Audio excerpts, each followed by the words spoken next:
समस्या तो इसी बात की है कि हम धन तो लेना चाहते हैं मगर आशीर्वाद की कीमत नहीं समझते हैं। और जब तक हमें आशीर्वाद नहीं मिलेगा, पितरों का, देवताओं का, ऋषि मुनियों का, भगवान का, यज्ञ नारायण का, तब तक धन तो कमा सकते हैं। हो सकता है नीति अनीति, धर्म अधर्म कैसे भी करके रुपया कमाया जा सकता है, मगर उस रुपया से आपके जीवन में सुख हो, शांति हो, आपके जीवन में, आपके परिवार में, ये जरूरी नहीं है। अनीति और अन्याय अधर्म पर कमाया गया रुपया पैसा कभी शांति लेकर के घर में नहीं आता है, मगर धर्ममय जीवन जब व्यक्ति का बनता है तो उसके पास में हो सकता है बहुत धन ना हो मगर शांति होगी, सुख होगा, परिवार में सामंजस्य होगा, आपस में जो है सुंदर जो है व्यवहार होगा, है ना, प्रेम होगा।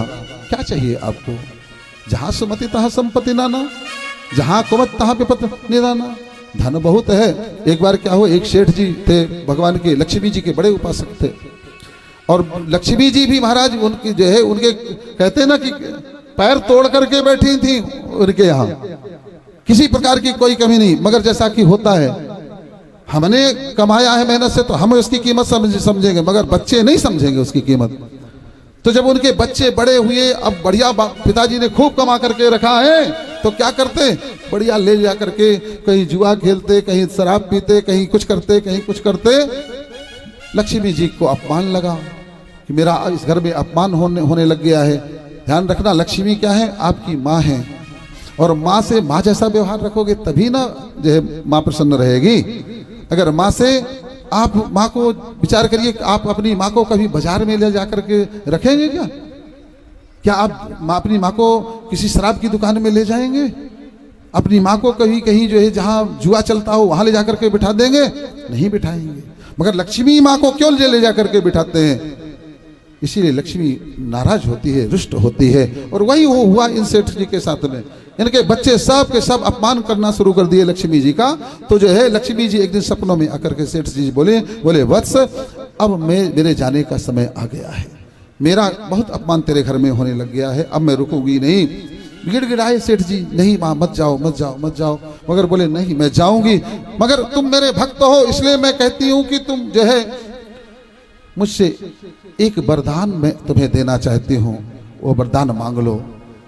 सेठ जी ने कहा, बोले माते अगर अब जाना ही चाहती हैं तो अब मेरे पुत्र हैं, उन पुत्रों से भी सलाह मशविरा करके मांगूंगा जो कुछ मांगना होगा। दूसरे दिन पुत्रों से सेठ जी ने कहा, बोले सुनो रे नालायको, तुम्हारे कारण माँ लक्ष्मी जी रुष्ट हो करके जा रही हैं, है ना। और उन्होंने कहा है कि एक वरदान मांग लो, तो बताओ क्या वरदान में मांग ले। बेटों ने अलग अलग बात कही। दो बेटों ने कि पिताजी धन दौलत मांग लीजिए, कि ये फलाना मांगिए, धमाका मांगिए। फिर जो है बड़े पुत्र ने कहा, बोले सुनिए पिताजी, अगर लक्ष्मी जी जा रही हैं तो धन दौलत रुकने वाली है नहीं, लक्ष्मी जी धन दौलत में ही तो निवास करती हैं। तो अब ऐसा करिए, अगर जा ही रही है तो कुल से उनसे केवल एक वचन मांग लीजिए। क्या? कि हे माँ अगर आप जा रही हैं तो कोई बात नहीं, मगर ऐसा करिए कि हमारे आपस में परिवार में सुमति बनी रहे, सुमति बनी रहे, बस, है ना। क्योंकि निश्चित रूप से जब लक्ष्मी जी चली जाएंगी धन दौलत चला जाएगा, गरीबी आएगी, रूखा सूखा खाना पड़ेगा। मगर सुमति रहेगी तो मिल बांट करके, 4 रोटी हैं तो एक एक रोटी भी खाएंगे, मगर सुमति रहेगी, प्रेम से रहेंगे तो आपस में। दूसरे दिन सपनों में जब आई लक्ष्मी जी तो सेठ ने यही मांग लिया। बोले माते अगर जाना ही चाहती हैं तो इतना वरदान दे करके जाइए कि हमारे परिवार में सुमति बनी रहे। तथास्तु कहा लक्ष्मी जी, और लक्ष्मी जी वहां से चली गई। और जब बैकुंठ जाती हैं और भगवान ने देखा तो हंस करके बोले जय देवी, उस पुत्र को भी छोड़ करके आ गई आप? बोले हाँ महाराज, जहां मेरा अपमान होता है मैं वहां रहती नहीं हूँ। तो बोले कुछ उसको दे करके आई कि नहीं आई? बोले हाँ, उनसे मैंने बोला था कि एक वरदान मांग लो। तो बोले क्या मांगा? उसने सुमति मांगी तो मैं दे करके आ गई। तो बोले छोड़ा क्या है आपने? सुमति दे करके आ गई तो आपने छोड़ा क्या है?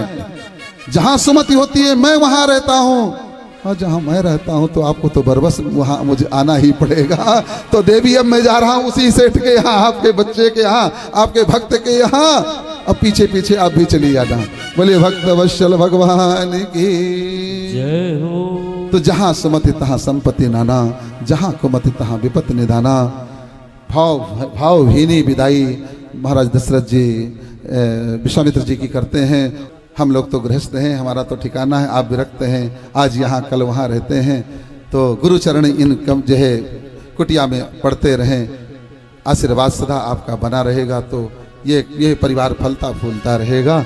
और ऐसा भाव भरी विदाई अपने रथ में बिठा करके महाराज दशरथ जी विश्वामित्र जी को और विदा करते हैं। और जहाँ तक रथ की पताका दिखाई देती है, बाहर निकलकर पूरा परिवार तब तक देखता है जब तक कि ध्वजा की पताका दिखाई देती है।